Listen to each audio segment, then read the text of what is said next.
back, everyone, to Master of the Universe podcast. It's Joey with Gabe, the man beast, and what? What's this? The record's finally been broken? No Christopher J, dude? What are we doing here? I guess there's going to be no mic kicks and shit, throughout the episode, dude. And I'm not doing anything. But today, me and Gabe are going to be talking about Haunt, released in 2019, and when Chris was going on this whole honeymoon thing, we're like, hey, dude, we want to keep this momentum going with movies, and I'm always down to watch a horror movie, regardless if I'm doing a podcast or not. Like, I'm always looking for new shit to watch. And I told Gabe, I was like, hey, so throw me a bunch of movies, because I know like you'll pick some that I'm gonna want to do with Chris, because I think he'll enjoy them. So I'm gonna try and pick some that are gonna be like, I'm thinking Chris might not be interested or not, all that kind of deal.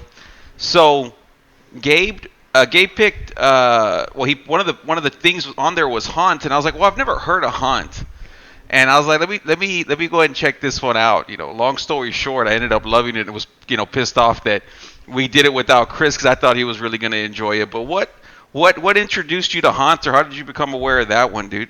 Oh man, this was a Shudder exclusive. And if you're not familiar with Shudder, Shudder is another streaming service like Netflix and Hulu and Amazon Prime. It's got another streaming service. It's nothing but horror movies.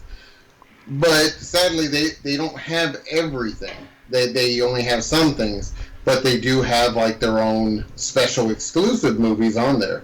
And Haunt happens to be one of them. Well, pretty much like what attracted me to that was just the cover of that, the whole like the box cover or the advertisement cover for that movie. Yeah. And pretty much like just reading about it, it's the whole idea of this movie is just to pay homage to haunted houses, and that's exactly what this movie is. The masks were cool, the characters. Some of the things seem like as typical as they are, but this is a great Halloween movie. Exactly. I kid you not. Like, I fell in love with this damn movie. It was awesome. Yeah, I was just telling myself that when I was kind of like thinking about what some of the talking points that I wanted to say about the movie and things like that. Like this, exactly like you said, like it puts you in that fucking mood for Halloween. And I was telling myself, I'm like, this year, like every year, I try to watch a horror movie every day for the month of October, because it fits perfectly. And I was like, I definitely need to put that on there. Everyone goes to like Halloween because it's the original. It's been around forever. But this is like one of the perfect ones, like Trick or Treat's another one of those movies that people love, anthology, wise and shit too. But this one, I love the fact that it may sound dumb because most movies are, when you got one person and they're doing whatever, and then you go to another person and doing whatever.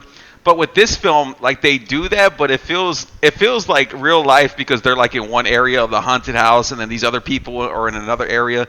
So it kind of like always gets me like really interested, like, oh shit, what's gonna happen in this area? So yeah, this is like gonna be a Halloween staple for me going forward, dude. So let me ask you, man, have you ever done haunted houses any time in your life? When I was really young, yeah, I did do a few of them. One of the ones that stands out was, I must have been like 10 years old, 9 years old, something like that. And I remember, I think it was like you could see some of the haunted house from the outside, and I didn't go into it. There was some that I did go into, but this is the one that kind of like really freaked me. I don't know I forgot which one it was. It might be like one that's kind of known around here, but I saw from the distance like someone dressed up like Leatherface, and they were like sawing somebody on a table, and I was like, oh fuck no. Being like 10, I was like, holy shit. That's when like I was into horror movies, but I must have been like actually like 8 or 9 now that I think about it. But it was around there. But I was just like, oh fuck no. It's like different when you're in control on the movies and you enjoy it, but once you go there, your mind kind of drifts off to like, oh fuck all this, dude. So man, I am same with you on that boat, man. Like you gotta understand, like, just the idea of just watching and seeing things, like you said, you're in control. it's so much different compared to like, hey, jump into this haunted house, but you don't know what's around the damn corner Mm-hmm. because you don't know if it's, much like the damn horror movies that we all watch. We can kind of predict like, hey, don't open that door. Hey, don't turn on the lights. The killer's right behind you. Don't do this. Don't go off alone. But you go off into a haunted house in real life, you don't know. You can kind of predict some of these people. They're going to jump up from behind a curtain or something like that. But you don't. Sometimes you don't kind of see some of those hidden factors where all of a sudden the whole wall will, just lift up, and then all of a sudden there's like a whole skeleton face like just looking at you, and you just don't expect little things from a haunted house. It's like playing like Call of Duty or those video games where you have like a gun. You're like, oh, you're all pro and everything's under control. But if you throw somebody out there, with all the same shit, and like you're like, oh fuck, it's completely different now because it's not like just you're like, wow, you're shocked, and actually being there is completely different than seeing it on the screen. And I guess we're gonna like bounce around with this one. Because the beginning of the film, I always like to talk about it in pieces, so I guess we'll do it that way. So when this film first started off, like I told you, I put it on, and I stopped as soon as they got to the haunted house because I was like, okay, I'm already liking where this is going. I need to go ahead and get some snacks, and I'll come back to it when I'm like all 100% ready to sit for the 90 minutes. So because I just put it on, let me see what this is all about the first time. And like I had messaged you, I was like, "Oh, dude, I'm liking this one." So I want, and I hadn't even gotten really good yet, but I just like the build up, with Harper, who are like our main character. She starts seeing that devil or the devil guy, who's like 7 feet tall, just like following her and shit. And right away, this is like one of those films where like I like, even though the guy is a jackass, Evan, the Chris ripoff. Like everyone on here is like a really good actor, dude. Like I enjoy everyone's performance from like the our Crystal Lake campers and our killers. Did you like everyone as well, or anyone stand out for you? Yeah, everybody was they were like that typical college type of group. You have the goofy son of a bitch, which is Evan. Then you got the handsome, strong leader type guy. You got the baseball guy, Nathan. That's his name. Yeah. And then you always have the final girl. You always got the girl that ends up. She's like the main center point that everyone's. This is what the movie's going to be following. She's our Nancy. She's and then winks at Chris. Yeah, I know, right? Well. Her name's Harper, but in this case, we're following her, and she was a good character too. I loved like the way she was acting, but with me, I always kind of favor like a lot of the villains. It's always most of the time I like to root for the villains, but sometimes, man, they just piss me off, and I'm just like, man, they deserve what they got.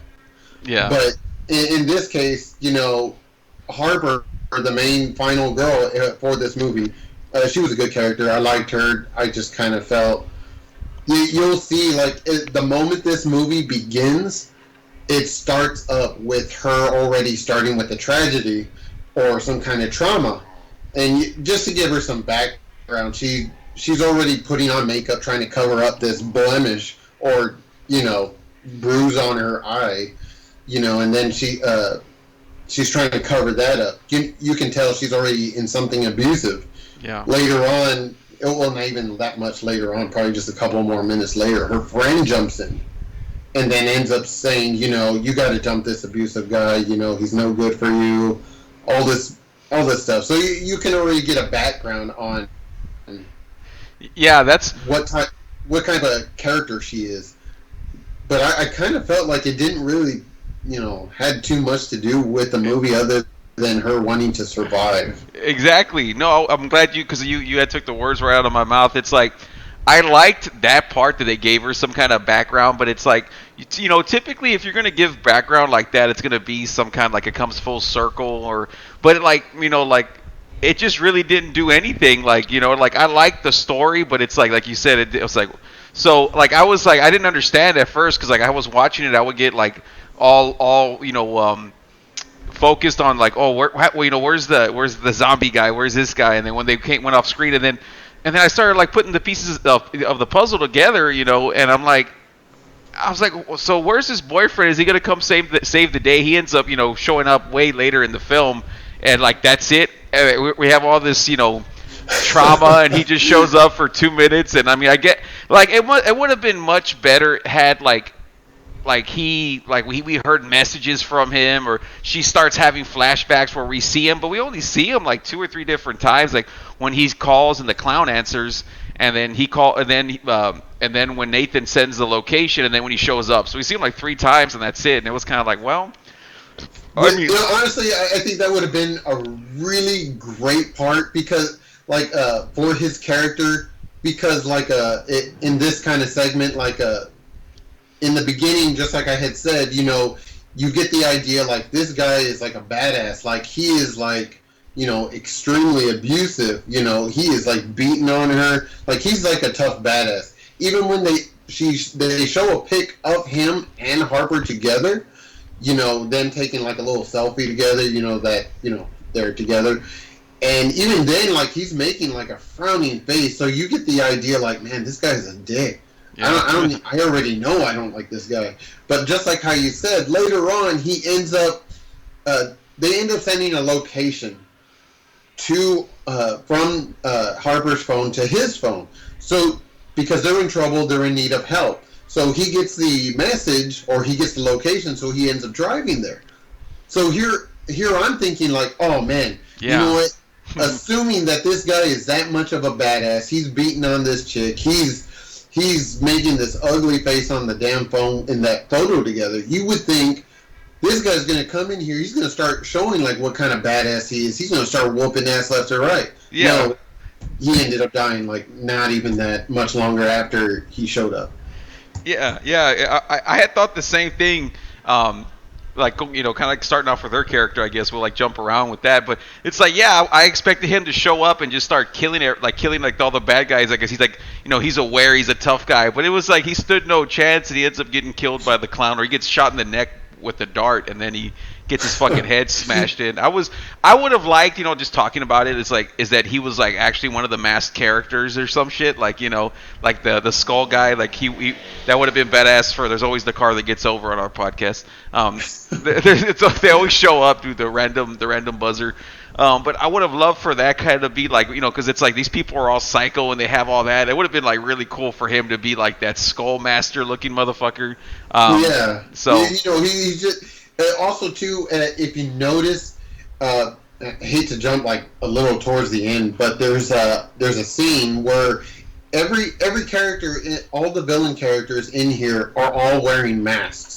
Yeah. They're all representing like the devil, the clown. You got the ghost. The ghost is definitely my favorite. Mm-hmm. And then you got the witch. You got all these characters. Well, there was one in particular that happens to be the vampire. He's the Dracula. So here comes the heroes of this damn movie, and they end up coming across this guy. Now they go ahead and they're getting ready to defend themselves. The vampire just like, okay, I surrender. I give up. Yeah.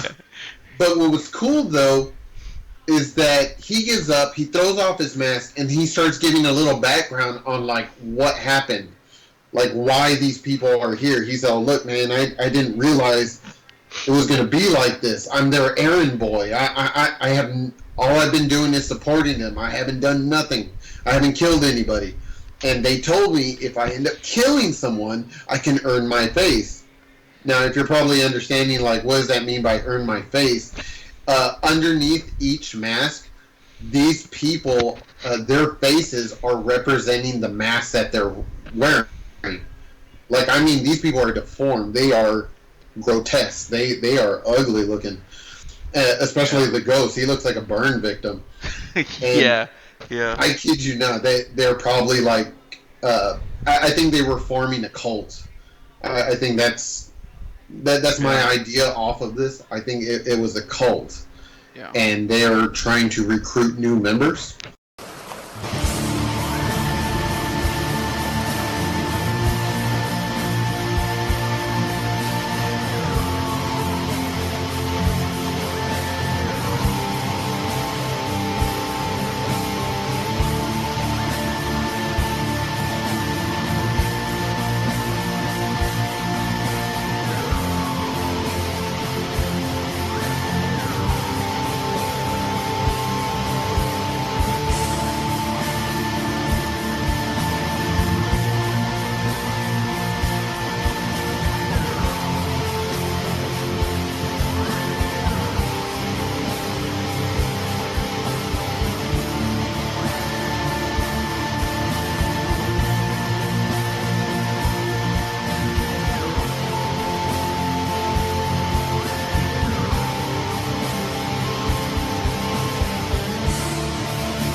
deformities, I mean, like I don't like. Well, see, like when I wanted to ask you about like rankings, and I guess like with the mask, without the mask, and then how they were like, how their character was in the film.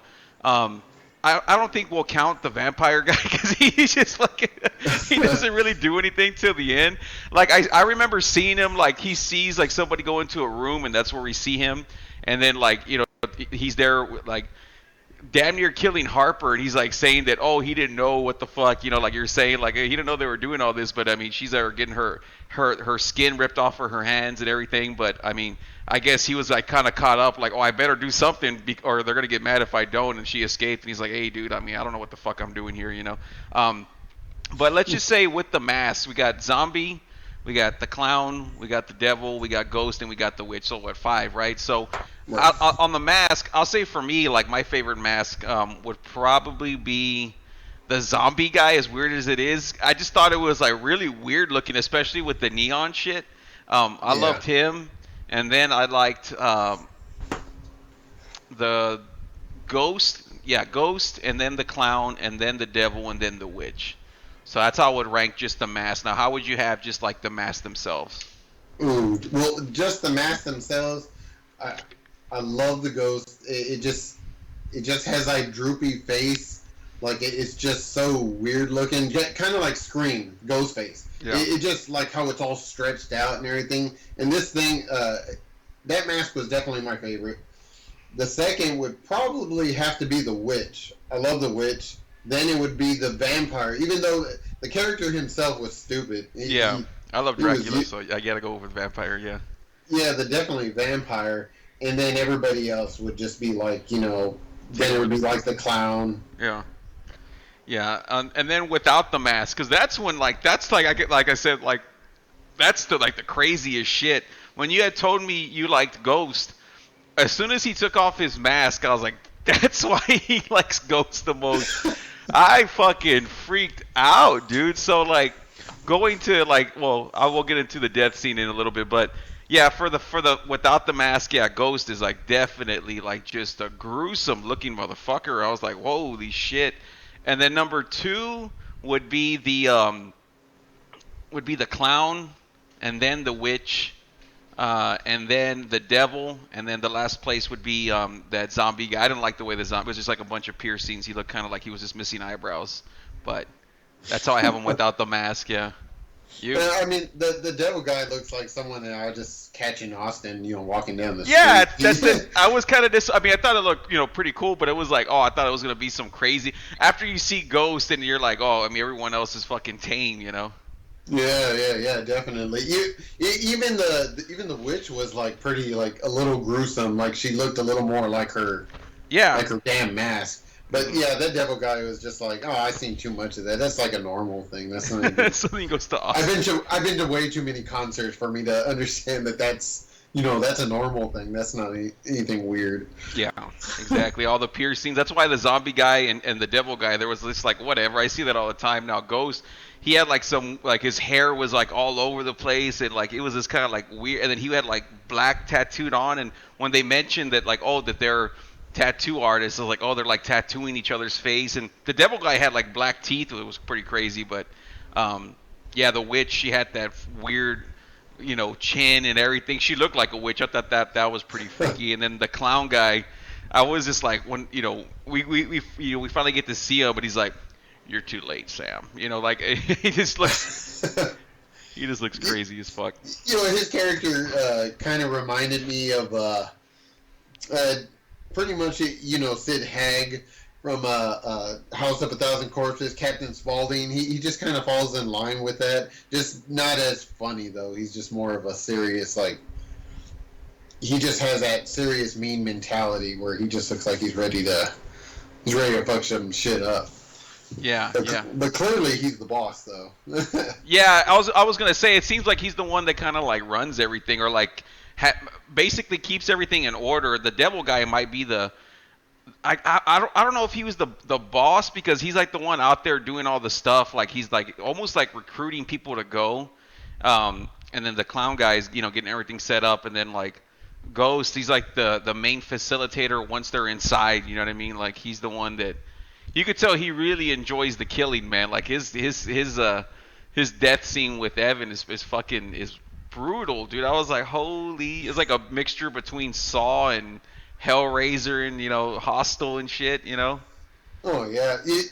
Uh, well, as far as continuing on with the mask, one of the ones that I actually got really excited for, when I was first watching this movie, was the Grim Reaper, the skull one. Yes. Because he was just sitting there the whole time, and they were talking to him, and they told him, "Are you ready?" And I was like, "Oh shit, this guy's got some butcher knives.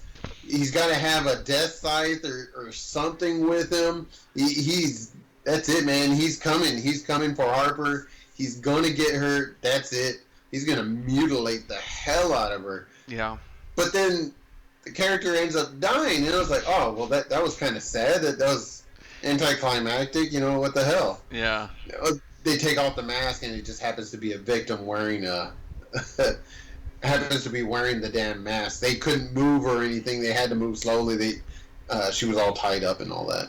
Yeah, that was Bailey's character, the black chick in the film. So yeah, I was like, exactly, dude. When I was watching it, I was like, oh, so like the devil takes orders from the Grim Reaper. I like the whole little setup, and Ghost is the middleman there, and I like how they had everything. And that was like the only thing kind of disappointing. I was like, oh, I wish there would have been somebody, like one more person, because that mask looked badass. It was like a little bit different than the other ones. It looked like it had some like textures, on the actual mask than just being a regular flat mask or whatever. So. Oh yeah, definitely. That's why I said that one looked extra brutal. It looked like it was something devastating that was coming. But again, that definitely caught my attention when that damn Grim Reaper / or Skullface was coming. Then all of a sudden I was like, well, shit. It's over now. But no, didn't. Nothing happened. I was like, oh. When they first get in there, I was kind of like telling myself, I was like, well, as soon as they get into the whole movie's great. Like I always laugh at Evan's a piece of shit. Like before I forget about him, like he shows up and he knocks like that drink and it hits Harper when she's talking to Nathan. And I laughed that whole beginning scene because he's like, yeah, you were with my friend and you waved me over. He was like, oh no, I was asking for another drink. And then they give him the drink, and he's cool about it though, and but then that jackass shows up, and then like I started laughing at that whole like lift gimmick. He's over there trying to make a buck on everyone. And, like throughout the whole film, like he's like the one that's like kind of like he's an asshole and everything, but he kind of keeps you engaged the entire time because as soon as they get to the place, he's like, "Oh, hi, Mr. Clown, Mr. Clown." It's just like I was like, man, this guy's no matter what's going on, this guy's got getting himself over, and I laughed again, like when they go into it and that skeleton pops out, like he freaks out, right? And he's like, "Oh, okay." And then when he's on his way back out, when he's gonna go meet Ghost, the thing jumps out again and it scares him again, and he like punches it and shit. That guy all on his own was pretty entertaining. But man, maybe you can clear something up for me.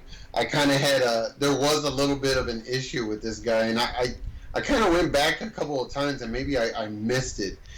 But there was a time that when they entered into the haunted house and they were having they were already have the understanding that they were in trouble. So they were going left to right, trying to figure out, how the hell do we get out of here? We need to get out of here safe. We're in trouble. He ends up like, okay, his friend Nathan ends up telling him, "Hey man, can you pick this?" He's like, "Yeah. I need two bobby pins." Oh, okay, cool. So Nathan goes and grabs two bobby pins from one of the girls that's kind of panicking, gets it from her, and then he starts going at it. At what point, and he ends up breaking it, or he can't break a locked door. He can't break the lock on it, and the girl ends up yelling at him. I thought you said you can break any lock or whatever. Yeah, undo locks. Well, the funniest part out of that was when he said, "I'm an equipment manager." He's I do lockers. He's all, at what point did I say I was Robert De Niro from Heat? And I'm thinking about, and what baffles me, or like what was confusing me throughout the whole damn movie, I was like, when did he say he's master locksmith, or when did he even joke about that? Yeah, I don't remember him, saying anything about it. But like, yeah, he was just like, I need this, and then that was it. Like I need this, and okay, Mister, I can unlock anything. Yeah, I don't remember him saying that.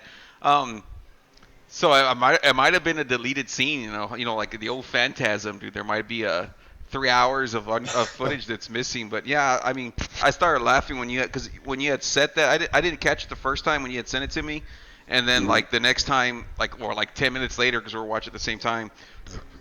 He says that. I started laughing. I was like, oh, that's what the fuck this guy's talking about the locksmith shit. And but the whole thing, like I like for me, like I know for Mallory, the one that she's like dressed up like she's some like kind of 20s or 30s or 40s broad. Like Right. I didn't know how she ended up being. And I didn't sit there like exclusively trying to watch what happened with her, like that got her lost. But I was assuming that she went through one of the ducts and just fell down or something like that. But I was like, how did she get like, lost from everyone else? Because I would always like end up being at a part where like we're trying to find our friend, we're trying to find our friend. Do you remember how she ended up getting lost? Because like as far as I could remember, was just that I guess they had went through like the trap door that they had talked about a few times. And actually, that's a good point that you were bringing that up. I was also confused by that a couple of times because they had mentioned that as they entered the house and already, fast forwarding into the part where they're panicking, they end up running into the ghost. The ghost the ghost actually communicates back with them, not unlike the other psychopath, mask wearing killers.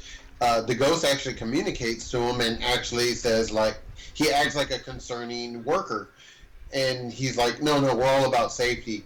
And he's like, well, here, I'll go ahead and let's all go ahead and get out of here. Let's leave safely. Yeah. Well, as they're going back, they end up coming towards a dead end. So one of the girls ends up suggesting, why don't we just backtrack, the same way we came, which is a little hole in the wall. They said backtrack. He's all, okay, well, you can go back that way. It's just going to take you longer. And they're just getting all pissed off. But the guy is like, oh, okay, well, let's all try to squeeze in there. Well, the ghost ends up explaining, like, you shouldn't all go at once. You're going to have to go in one at a time because there's trap doors. Now, these trap doors, no, why the hell would you have a trap door in a tunnel? Yeah. And, well, his explanation is that, well, we have the trap doors for a sideshow. Pretty much we grab one of the people from your party and then we explain to them what's going on. So they act like a victim as like the rest of your party's going through the haunted house. They act like a victim, like they're really getting hurt, like, and pretty much that's what happened with her. She's probably waiting outside, wondering what happened to you guys, why you all are taking so long. So I'm thinking, that's what happened. Because it kind of confused me later on. It happened to Nathan. He ended up getting when he was starting to crawl through that tunnel, he fell through there, but you don't hear anything. I mean, you don't actually see him fall. All you hear is, ah! And then all of a sudden you see him on the floor, and then you see these doors closing. So, so that kind of made me think, like, okay, well, I think that's what happened to that 1920s girl, which is Mallory. I think that's exactly what happened to her. I think she got trapped in one of the deals because you end up seeing her beaten up she's beaten up and she's knocked down while the group is together, and they're going ahead. The witch is actually, getting ready to kill her, which she does, and the rest of the group is already panicking. And I think at some point or another, I think she fell through a trapdoor too. I don't know exactly to pinpoint it, but this might be one of those scenes where there was a couple of scenes in this movie that just kind of left me kind of curious. Yeah. And it just, I don't know. It's a little. There was probably a little too much explanation, I guess, for stuff.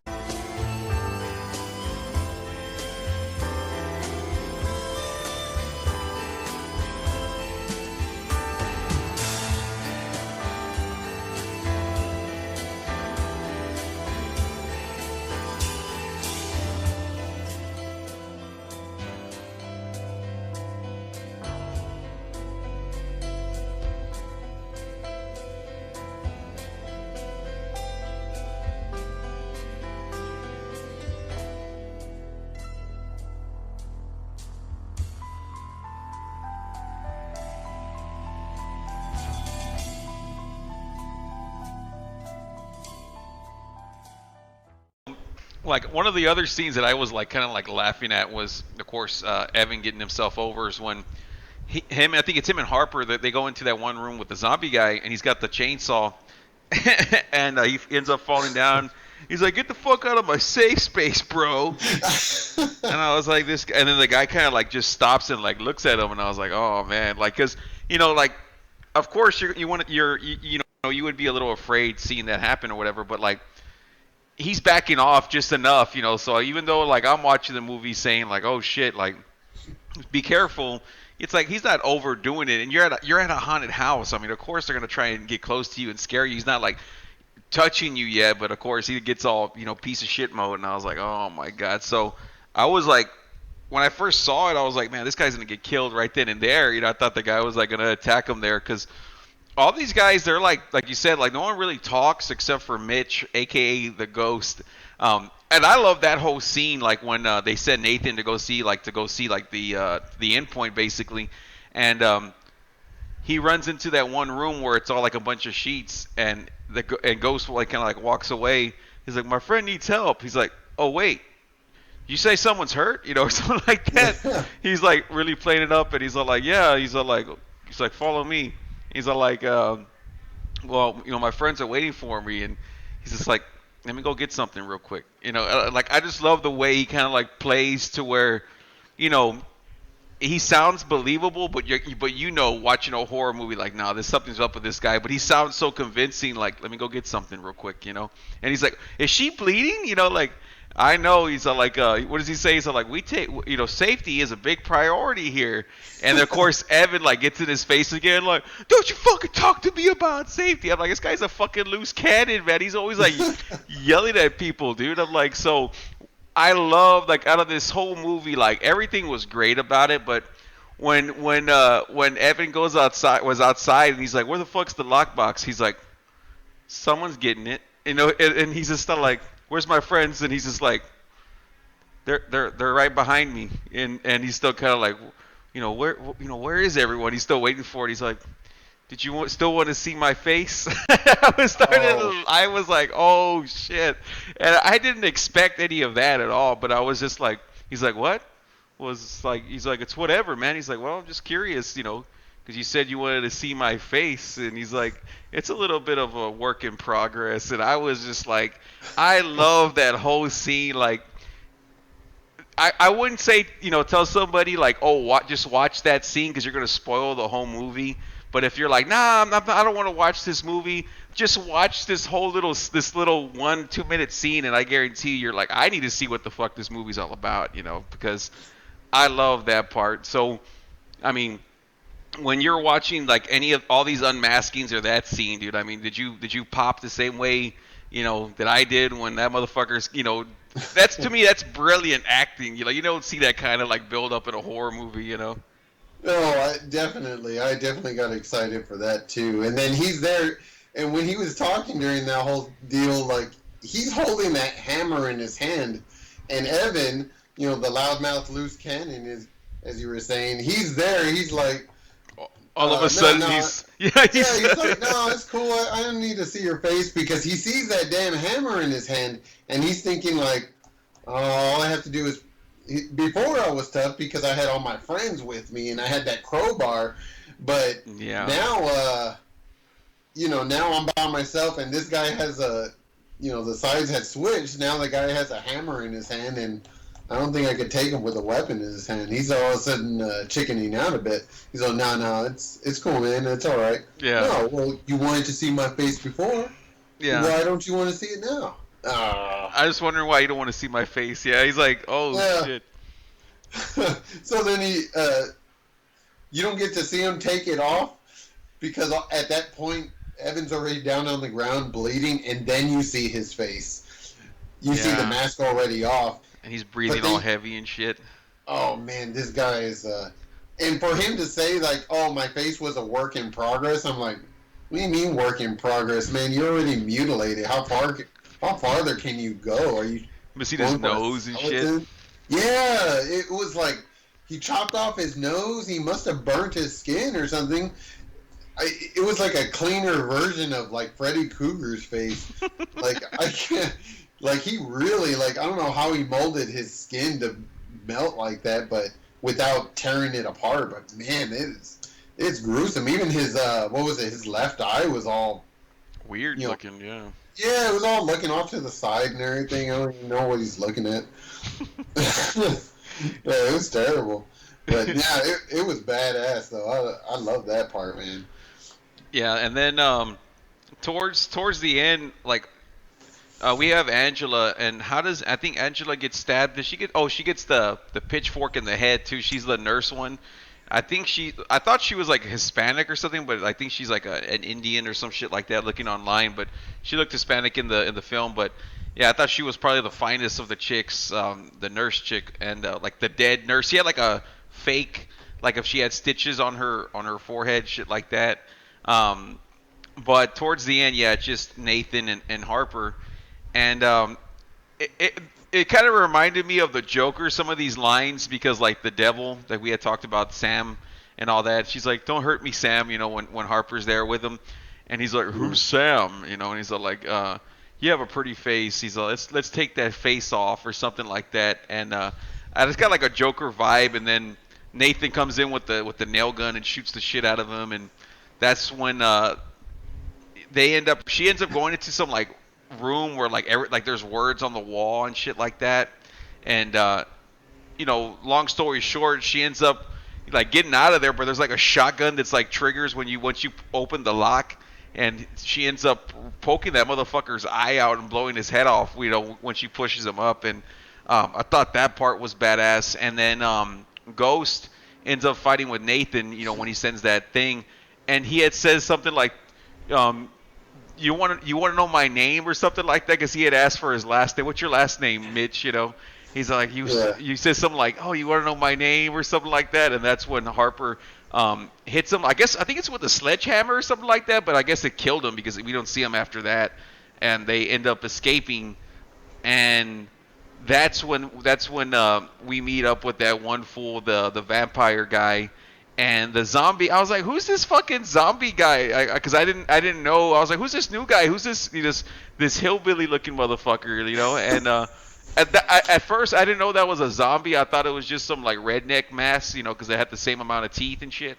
And like, hey boy, And I was like, "What's this?" And I thought it was funny that when he had got the gun, like he had stole the vampire guy's gun, he shoots the vampire guy instead of like Nathan and Harper, because they're like right next to him. I'm like, like for like bad points in the movie, I thought that was one of the bad points. I'm like, why wouldn't he like at least be on another side where he's not like in direct sight of them too? Because I'm like, why is he gonna kill him when those two other ones are like right there next to him, and they end up fucking damn near cutting his arm off. I thought he was done.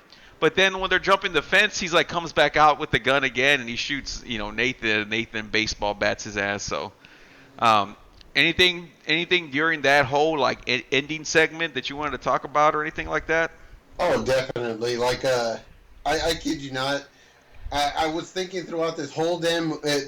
I was thinking about this whole damn movie, and I was thinking like this anybody really like who loves haunted houses has the potential to being a good victim, because if you understand, in the beginning, when they were first arrived to the haunted house, they ended up they already saw 4 people already lined up, and they had already went inside. So then here they had, before they got to go, they had to wait outside.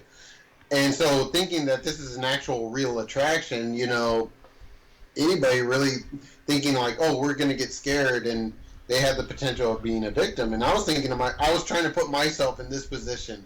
I was trying to think like, okay, if I went in here, would I survive or would I die? And I was thinking like, I can survive all this. Just to kind of touch bases a little bit on the house, on this whole haunted house thing. I mean, the traps in there, the doors. I mean, it's like a typical haunted house. They even come into a fork in the road where it says, do you want to go the safe way or not the safe way? Yeah. And I'm like, well, honestly, like, if you're a little bit of a rebel, you're going to choose the not safe way because you want to see some weird stuff. But some of those chicken shits out there, not saying me, but I would choose the safe way. Yeah. It'd be like, well, yeah, we're going to play it smart. We're going that way. either way, they still end up in the same damn area where they end up getting put more in danger. Well, either way, as the movie starts continuing on, some of the traps and some of the doors, there's even a segment where there's three coffins. They couldn't figure out what in the world they came to a dead end, but they figured out they had to put themselves inside the coffin for another door to open. Yeah. So it's just like little things like that. And I was thinking, as they got closer to the end, they end up in one of those. They're called like a lock room. Man, what is that called? It's a whole room that's based around puzzles. They lock you in the room. Yeah, they put yeah. puzzles all around, and you have to use your wits about you just to go ahead and try to figure out the clues so you can get out of the damn room. And so I was thinking to myself, I was like, you know what? I think I would get pretty far until if Harper didn't get me killed, I would I think I would die at the puzzle room. And if I actually survived the puzzle room, I would if there's a part 2, I would definitely die in a part 2 though. But I definitely kind of feel that puzzle room would get me killed or Harper. Now you're probably asking like, why would Harper get you killed? Yeah. Seriously, this movie, I understand in the beginning they touch bases that she has an abusive boyfriend. During the part in crisis mode, when they're all trying to get out, Harper is there. She has no reason other than to just talk about her past history. Apparently, she comes from an abusive family. Her father was abusing the mother, but wouldn't harm her, apparently, just harm the mother, and she didn't like that. Yeah. So that left her, I guess, traumatized. So she cries about it, and she decides at that very moment, when they're all in panic mode, when they need to figure out a way to get out, she decides, like, well, let me sit down and tell this terrible, horrific past to my roommate, for no damn reason. While everyone is, like, let's figure out how to lockpick a door. Hey, I found this crowbar. Help me reach underneath it. Hey, let me do this. No, she's sitting down. She's too busy talking about, well, my dad used to beat my mom. Well, that's terrible. I'm sorry for your loss, but seriously, I don't want to lose my life right now. We need to get out of here. Yeah, exactly. I didn't think about that, dude. Like everyone's like that chick. I forget, is it Bailey? Yeah, she's got like her arm sliced up when they're reaching into the wall, and like all this shit's going on, and she's just like, like reminiscing about the past. It's like, dude, I'm sorry your past sucked, but like we're gonna die right now if we don't fucking get the fuck out of here, dude. And yeah, Harper's like I think she's a pretty ass chick, but she's like the one that looks the most plain out of all the chicks in the movie. But Yeah, and I kind of get that because looking at this is like that. Like I said, it kind of appeals to me like as that typical, like, these are a normal college-looking group. They're all friends. You have the loudmouth, dumbass that does or says whatever he wants, and it's funny. Looking from the outside because this guy's like the goofy. He's keeping you engaged, like you said. Then you got the hero, the good-looking, kind of jock-looking dude, and he's the one after, like, hey, I like this girl. She's pretty. She's like, she may be plain and boring, but there's something about her. Well, yeah. And then and then Harper, clearly, like, she's the normal girl, but not so normal just because she had a terrible tragedy in her life. And it's, like I said, I think she would get me killed. Because usually at a moment of crisis, if people do have any trauma or PTSD, they break down and they really start kind of panicking and they start going into it. She didn't do that. She didn't express any of that. She just kind of sat down and was just like, okay, let me tell you about my past history. Well, I don't want to know about that right now. I want to get the hell out of this damn house. I don't want to. You can tell me if we survive. But also too, it didn't piss me off. It just kind of made me like, what? It made me feel like so terrible about, I guess, that situation for the people that are trying to survive. Was Bailey? She was sitting there, like she was crippled. She was sitting there. She even had this sad face where, like, she was so tired and like, oh yeah, I can't believe all this is happening. Oh, and like it was just so terrible for her. But the only thing that really happened to her was that she stuck her arm in the hole when, if you notice, like if you were younger or in some haunted houses, if you stick your hand in a hole blindfolded or just sticking your hand in a bowl or something blindfolded, you're like, ooh, these are brains. It's just a bowl of spaghetti. If you touch the next one, these are eyeballs. Nope, those are meatballs. You know. Yeah. She did the same thing, but there was nothing. She stuck her hand in there. There was nothing, but they grabbed her arm and they cut her arm up with razor blades. So later on, pretty much throughout the rest of the movie, she's just kind of useless. She has to sit down. She can't walk. She needs help. And I'm like, dude, all you did was get your arm cut. The rest of your body is still mobile. It's just getting me all riled up about that chick too. I'm like, man, both of them. I kind of feel one would get me killed just because I would want to stay quiet and be aware of my surroundings. I think Harper would get me killed by her talking so much about her past tragedy. Like, I'm sorry for you, girl, but this is not the time to talk about your daddy issues or your bad boyfriend. You better make better choices in your life then. You're gonna hit her. You're gonna hit her with the girl. Hey, girl. Yeah.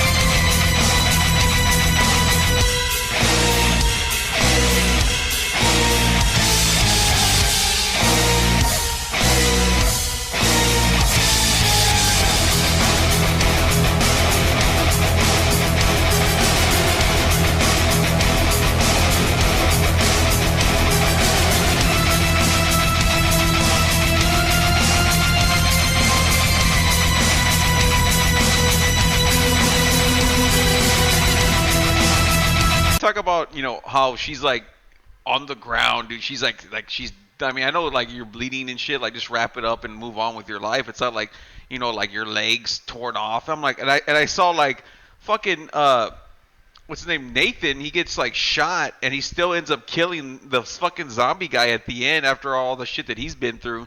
And exactly, I'm like, he got shot. He's like, nope, I'm not gonna like just give up. Oh my god, let me just start selling. Like, hey, dude, let's keep moving forward. Let's fucking, what can we do to, but, and I mean, obviously she was still okay. I mean, she was fucking walking at the end of the movie and gets killed by fucking Harper. I'm like, I thought that was pretty funny too. Like that, oh, you can't walk, but at the end you're fucking walking like, 30 minutes later and shit. Like, but it's just, whatever. And the part that you can love it or hate it. For me, I didn't like the ending just because I didn't like the big old turn happy ending. I would have liked for it to be a little bit more like when they end up, of course they well, not of course, but they end up being escaping, being treated at the hospital, and then like Harper gets like a flashback of, oh, sign these release forms, and she's like, oh, they know where I live. And I would have loved for her to like just like be left with that thought or something like that, and then like the van pulls up and like we don't know what happens, but it ends up being, well, she has everything set up for the clown, and he ends up getting his ass kicked. And I mean, I liked it for the most part, but I was like, I would have been a little bit more suspenseful, like oh, leaving you with an ugly feeling rather than let's take off your mask, Then, it's just like, oh. Well, I guess there's no sequel unless he's gonna come back with no face. Well, that was funny that you mentioned that because she ended up home aloneing his ass. Yeah. She ended up putting like some sticky adhesive on the floor when he ended up coming right through the front door. Exactly. I was like, whatever you're saying, I hope you're gonna say, what if he would have gone some other way in? Yeah, exactly. Like, why didn't you go through the back door or through the window, or at least scope out the place first? Who would have known? Like, she would have ended up having a whole bunch of family or a whole bunch of other people there. But Yeah. yeah, he just ended up like going right through the front door. He gets stuck on there, and he's like, "Let me yank my foot off this glue or whatever that's on the floor." He trips forward, and his hand hits the damn nail. He gets like a hand in his nail, and he's like, "Oh well, what the hell? Damn it!" So he's all pissed off. Then he started realizing like the music was playing from this little mini Boom, boom, boombox. boom, boom, boom, boom, boom, boom, boom. Yeah. Oh, so He knows what it is.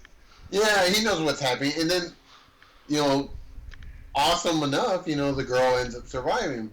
You know, and you're right. It doesn't look like there would be a part two, but my idea, the reason why I'm thinking that this seems like more of a cult. Like, these people are like, I think these people are all damaged or abused or mentally disturbed in some way or another. And I don't think they put that haunted house together. Because, like they said, they had the little errand boy guy go off and do errands. So I don't think they put that whole haunted house thing together. I think somebody else did, and they probably murdered them. Because clearly they said the vampire guy or Dracula ended up saying, no, they've been killing people, and I've just been supporting them. So he's definitely killed way more than just whatever they've done there. So I think they took over, killed whoever was running that haunted house, killed them, and just ended up adding on some of the extra traps in there. Yeah. And so I think if there is going to be room for a part two and the damn clown died, there might be maybe a straggler or a survivor from that haunted house that may have gotten away. Like, remember, like you said, the ghost ended up getting knocked out, and then we just don't see him anymore. Well, the haunted house got set ablaze. It got turned. The fire ended up burning the whole place down.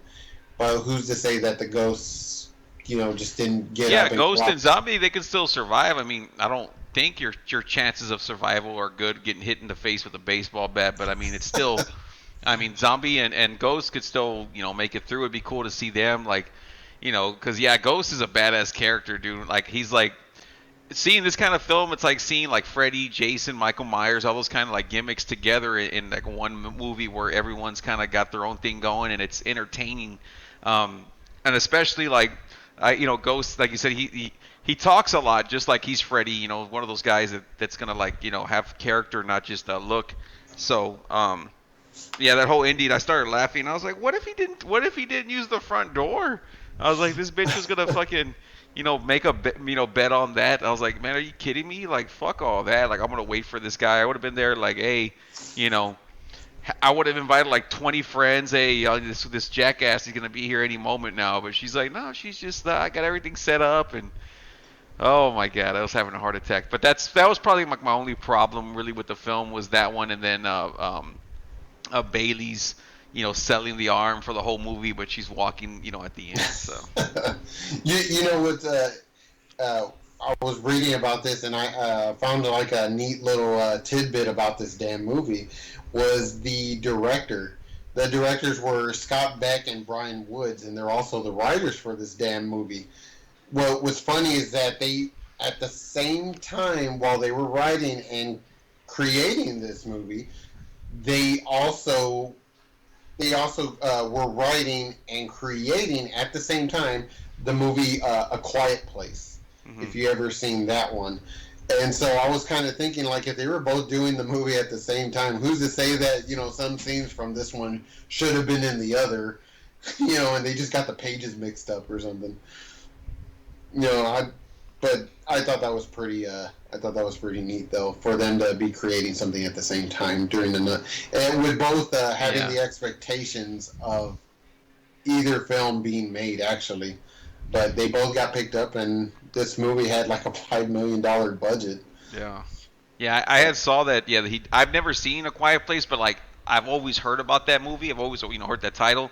And I saw that, I was like, there's two directors. I thought that was kind of strange. And like, so I went to go see, well, who are these people? And I saw them like, oh, it was produced by Eli Roth and all that stuff. And usually if Eli's going to, stamp his name it's probably gonna be an over ass film. Bloody, yeah. I love his films, man. They're extra bloody and they're pretty good. I love his stuff. Yeah, yeah, for sure. No, I was I definitely enjoyed this. This is like one of those like the film what's it called Terrifier and shit like that with the clown, like Yeah, where it's just like you're not expecting it to be that good and it's so it's different and it's just like I had a shit ton of fun with it. Like for me, this is like a 9 out of 10, dude. If I give it like a rank, I would say like 9 out of 10. If I would say like, oh, do you recommend it? Oh, a 10 out of 10, like for sure. But like based on like other stuff, but it's like a 9 out of 10. Like well, fucking 10 out of 10. Like I absolutely like love this film. It's just like, it's got its flaws or whatever, like any other film, but it's like it's so entertaining. If I had to pick, like to tell somebody like, hey, I've never watched horror movies. Can you give me 31 horror movies to watch for Halloween? I'd say, well, this is a good one, dude. You should watch this because there's not really anything like it to where you go to a haunted house, they have all these gimmick characters, they have fun characters. The bad, like you said, you're rooting for the bad guys, and and you're rooting for the good guys, and you don't know which side to pick, and you're just I had a ton of fun. The kills are amazing. I like how for the most part they kind of like um, they don't show too much, but they show enough. They kind of do it like a rough cut or a quick cut, whatever they call it. Like when you see what's his name, Evan get killed, right, you just see like his foot shaking in blood, that over ass like Velcro shoe. Um, right. and then you see like you see that, and you're like, you don't know, you didn't see like the whole action. But then you see the fucking hammer, the back of the hammer, like ripping his face off, and you're like, "Holy shit!" But just enough to completely freak you out. Um, but yeah, it's like a 10 out of 10 for me, dude. It's a really fun movie. Definitely one I like. I'll always go back to. But I mean, what are your thoughts on that shit? I mean, I know you like it, obviously. Oh, definitely love this movie. Like I said, or like you said, this is a perfect Halloween movie. I think like this is something like get your lineup of movies that you always watch during the every year. I always have my little movie horror marathons. Ever since I was a kid, I even had the Monster Vision. You ever remember that with Joe Bob Briggs? Oh yeah. It used to be on TNT. I would go ahead and they would have like their little movie marathons too. I'd be up to like middle of the night, 6 in the morning, just like watching a whole bunch of horror stuff. It is just great. But yeah, if you plan out your whole movie stuff, I say save this movie for right at the end. Save it for right before like you're gonna go out trick or treating or go to any haunted houses on Halloween's Eve or Halloween Day. You know, save it right before. Watch this movie. It's gonna get you all pumped up to go to a haunted house and start hitting up those haunted houses because this thing is definitely gets you all riled up for that. And like I was telling Joey here, man, I really like after watching it again, I was like, man, I wish it was Halloween already. And I was like, Jesus. Yeah, it gets you all in the mood, right? You're just like, fuck, dude. It does. I have to get this, but there is little parts here and there. I do have my quirks, and just like every other movie, like you said, they're gonna have their flaws, and I see its flaws, but man, that I can't seem to pull away from that ghost. He's like by far my favorite character. Next would be like the girl. She's a very pretty girl. I don't like her dialogue, her backstory, but I mean, her herself, she's just pretty to look at. Oh yeah, yeah. I was like, okay.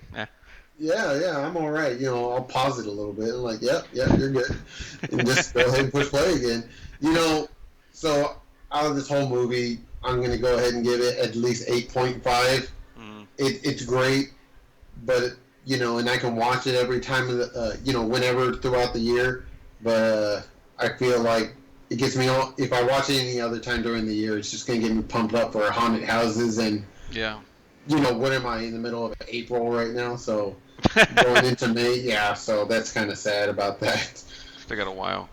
Yeah, it's kind of like watching a Christmas horror movie, Silent Night, Deadly Night, and then it's not even Christmas. You just, yeah, for sure. Like I said, yeah, I was like, 10 to 10 because it's you have to watch it. But like if I'm ranking it like off of like my favorites, like yeah, I give it like a 9 out of 10. Just I mean, it puts you in the mood. Like when I have to write down like films because you'll forget them because of course we're doing the podcast and all stuff like that. But like films that like I like to like introduce. Of course, you want to have like a mix. You have really old 70s, 80s, and then you want to have the newer stuff. And like this is one of those newer ones where they're like, wow, dude, they're still coming up with good ideas, just like Terrifier. Like where there's those ones where you really enjoy. Like I really enjoyed Insidious. Those like, for the past 20 years, those are like some of the best ones that I like to go to. But yeah, I mean, I would love to see a sequel just because these characters. I mean, they're very memorable. Too bad that they're all dead now. So I would have loved to have Flashbacks, I seen guess, it. is like the best way you can work that. Yeah, well, there you go. I didn't even think about that. You could have like the before this happened, like like the people that didn't make it, like how they do like the prequels for like the Texas Chainsaw Massacre, the beginning kind of deal. That would be great, dude. Now that you say that, look at that. There you go, Yeah, guys. Free ideas. you can go ahead and talk about how they built the house or where these guys got the ideas to put these masks on or base their whole idea off it.